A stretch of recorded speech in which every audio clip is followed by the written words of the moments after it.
Afin de débuter ses travaux, un entrepreneur sollicite de son client un acompte de 2 688 €, soit 4% du montant total des travaux.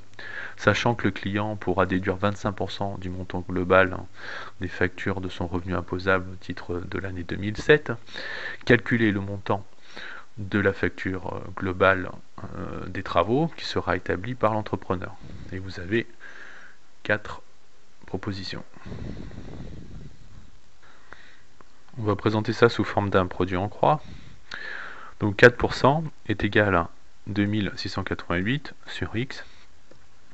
Ça nous donne x est égal à 2688 fois 100 divisé par 4, soit 67 200 €.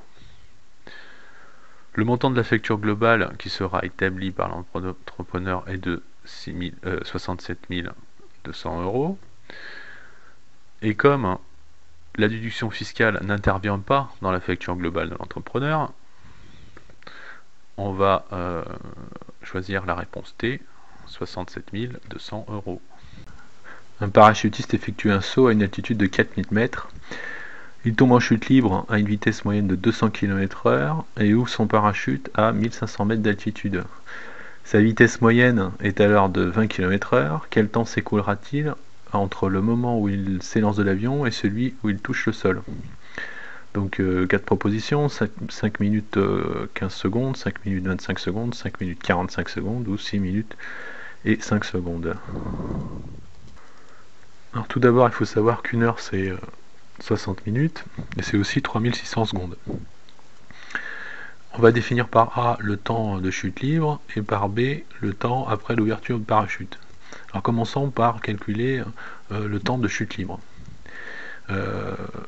Donc tout d'abord on va calculer la distance parcourue pendant la chute libre. Donc c'est la distance totale moins le temps parcouru après l'ouverture du parachute qu'on connaît. Donc ça fait 4000 moins 1500, ça nous donne 2500 mètres. Et ensuite on présente ça sous forme d'un produit en croix. On a 2500 divisé par A est égal à 200 000 sur 3600. Ce qui nous donne A, donc le temps de chute libre, qui est égal à 2500 fois 3600 divisé par 200 000. Et ça nous donne 45 secondes. Toujours avec la règle de 3, on va calculer B, qui est le temps de chute libre. Donc on présente ça comme ça, 1500 divisé par B est égal à 20 000 divisé par 3600. Ce qui nous donne B est égal à 1500 fois 3600 divisé par 20 000. Et le résultat est 270 secondes. On n'a plus qu'à ajouter les deux temps, 270 plus 45 ça nous fait 315 secondes, et 315 secondes c'est 5 minutes et 15 secondes. Donc la réponse est la réponse A, 5 minutes et 15 secondes.